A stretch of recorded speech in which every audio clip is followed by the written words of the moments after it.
সেলিম ভাই কিন্তু মনের পত্র জমা দিচ্ছেন। আমাদের দেশের অন্তর্গত রাজাবাজার জেলা শ্রমিক ইউনিয়নের সভাপতি পদে কিন্তু সেলিম ভাই কিন্তু এই মনের পত্র জমা দিচ্ছেন।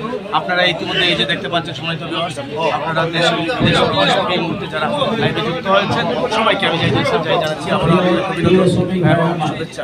উনি মনোনয়নপত্র জমা দিচ্ছেন, সেলিম ভাই আসলে কি জিনিস আজ কিন্তু সেটা মৌলভীবাজার জেলা শ্রমিক ইউনিয়নের বিভিন্ন উপজেলা থেকে আগত শ্রমিকরা এখানে এসেছে। তারা ইতিমধ্যে প্রমাণ দিয়েছে যে সেলিম ভাই আসলে কি জিনিস। সেলিম ভাই মানে একটা ব্র্যান্ড। আমি মনে করি সেলিম ভাই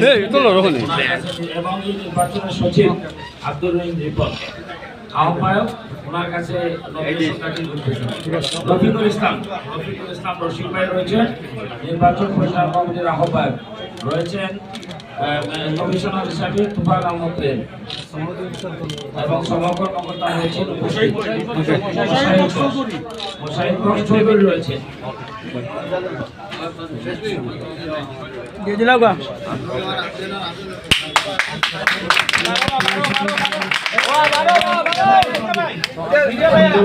আপনারা ধৈর্য সহকারে বসে পড়ে আমাদের রয়েছেন।